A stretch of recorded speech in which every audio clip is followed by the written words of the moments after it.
Alright guys, welcome back to the channel. Welcome if you're new. Thank you for taking time out of your day to check the video out. We have more PlayStation news, rumors, and leaks to go over and cover today. Do me a favor before we dive into today's video. If you end up enjoying it or finding it informative, be sure to leave it a like. And if you are new here to the channel, please consider hitting that subscribe button as well.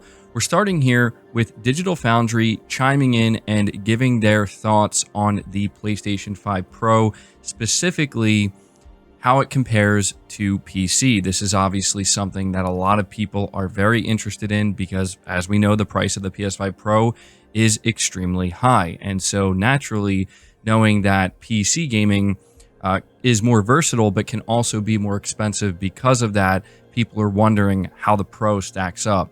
Being reported by WCCF Tech, they say the long-awaited announcement of the PS5 Pro proved to be highly controversial due to Sony's pricing choice. Some gamers have started wondering if they would be better off simply buying a brand new PC. Speaking to IGN though, Digital Foundry's Richard Ledbetter said a PC with similar capabilities would probably cost, quote, a fair bit more, end quote. He also compared the PS5 Pro GPU to the NVIDIA GeForce RTX 4070. With the boost and the percentages that we're talking about, do you have any idea what a comparable PC build would be to the PlayStation 5 Pro? Because to me, that $700 price tag with, you know, $100 worth of other components puts you in the $800 range. And at some point, I have to imagine people are saying, maybe I should just go to PC at this point because this is quite expensive. Yeah. What do you imagine that would cost? Probably a fair bit more. I mean, you need to have the GPU that you're going to need. I mean, if you consider a holistic view of all of the different components, the enhanced ray tracing, no AMD GPU has that at the moment. The machine learning block, no AMD GPU has that. It's almost like essentially an NVIDIA style feature set, but made by AMD. And the closest equivalent GPU you'll be looking at would be the RTX 4070. The 4060 is quite close to base PlayStation 5, factoring out machine learning and ray tracing. So you're looking at a 4070. I looked on, I think it was Amazon yesterday, Amazon.com, and the cheapest one of those is $540. So beyond that, you've got to get a CPU, a motherboard, memory, power supply, case, 2 terabyte SSD. So it is going to wrap, you know, the costs are going to ramp up, right?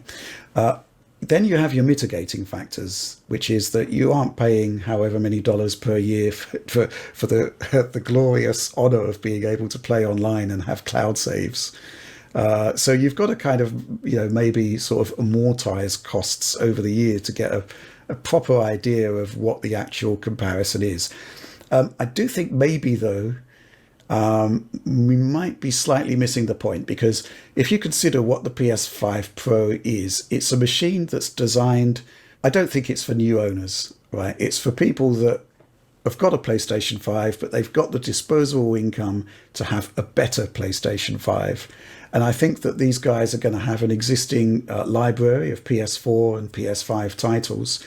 And to make the jump out of the PlayStation ecosystem and into the PC ecosystem, then you've got to leave those titles behind. Your entire library that you might have amassed over like 10 years, you've got to leave that behind. You've got to start from scratch, which I think is probably going to be a step too far. So that's what Digital Foundry's Richard Ledbetter had to say when asked to compare the PS5 Pro to PC. He mentioned some good points, such as the digital library that PlayStation 5 owner may have amassed even since the early PlayStation 4 days.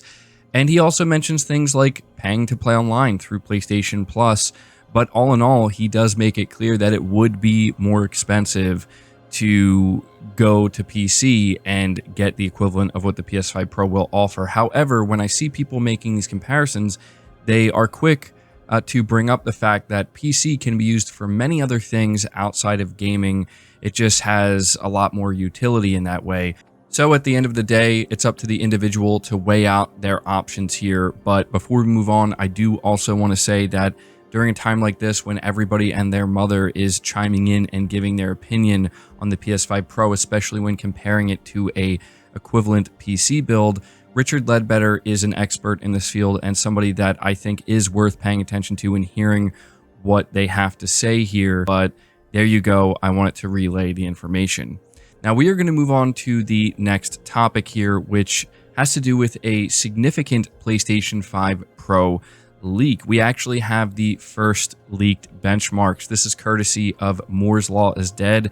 This was an exclusive leak of his, and he put out basically an image. And the very important thing to understand here with this leak is we do not know the name of the game or which engine we're dealing with here. However, it does seem likely it is a AAA game, and he did say that he does know the engine, but he didn't actually give the name of the engine out of fear that, you know, he wants to protect his sources, which is completely understandable. But essentially, this is what we're looking at with PS5 Pro early testing. So on the base PS5, the game we're looking at runs between 1080p and 1600p dynamic resolution, medium to high settings, and the frame rate lingers anywhere between 45 and 60 frames per second, and it's not locked.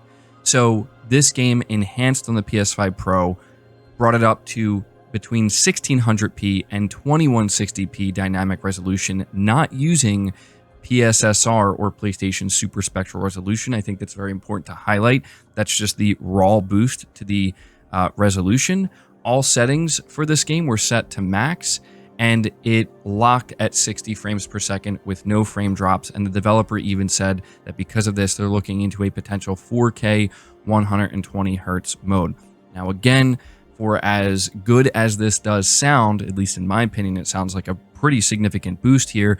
We do have to understand this is not going to be applicable to all games. We do not know which game this is. Some people were speculating that it might be Far Cry, but we don't have confirmation of that. But what we can take from this is that the PS5 Pro, at least for this game in particular, is giving it quite a significant boost. Again, not even using the PlayStation Super Spectral Resolution. It is bringing it up between 1600p and native 4K resolution, to whereas it was actually maxing out at 1600p on the base PS5, all settings at max and a locked 60 FPS. It'll be very interesting to see some of these bigger AAA games and what they're going to be able to achieve, because right now these early leaked benchmarks are actually looking quite good. You also really have to ask yourself what could be achieved here with this game once PSSR is actually utilized. Could we be looking at essentially a an image that looks like native 4K the entire time? That would be very cool. So wanted to let you guys know about that. We are going to move on to the next topic here. We have a rumor from the most reliable source when it comes to PlayStation stated plays or showcases, that being Jeff Grubb. He revealed on his recent Giant Bomb podcast that a stated play is currently set for September 24th. Now, he did do a bit of speculation, and so what I want to do is make sure that everybody understands what he said definitively versus what he speculated. The only thing Jeff Grubb revealed definitively is that a state of play, not a showcase, is scheduled for September 24th. That is the only thing he stated definitively.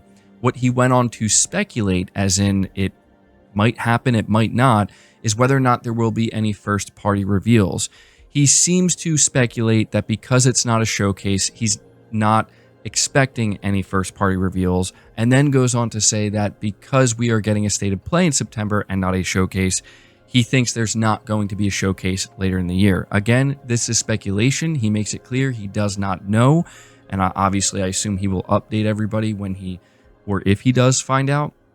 But when it comes to this state of play, we do know it's happening on the 24th, and so what I would recommend is just keep your expectations relatively low, because my guess is that this state of play will be focused on PS5 Pro enhanced games, which means we're going to see quite a bit of games that are already out, that have been out for some time, and we could see like upcoming third-party games. I think about maybe something like Metal Gear Solid Delta or Monster Hunter. These games may be announcing that they're going to be supporting the PS5 Pro.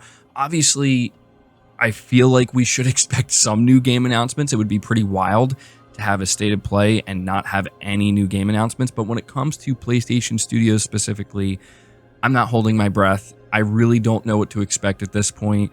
I'm up for anything. I'm up for zero PlayStation Studios presence at this state of play. I'm up for a surprise announcement. I wouldn't be surprised at this point if maybe Sony doesn't have anything ready to reveal from their studios until maybe the Game Awards at the end of the year. But yeah, what we do know is TGS is happening that same week that the State of Play is happening, and Death Stranding 2 will be part of TGS. So keep that in mind when we go into the State of Play. But there you go. That's the latest I have for you when it comes to Sony's next State of Play. But guys, that is going to do it for this video. I hope you enjoyed it. I hope you found it informative. If you did, be sure to leave it a like, subscribe to the channel if you're new, hit the bell notification icon, and feel free to share the video out on top of all that. But until next time, guys, take care.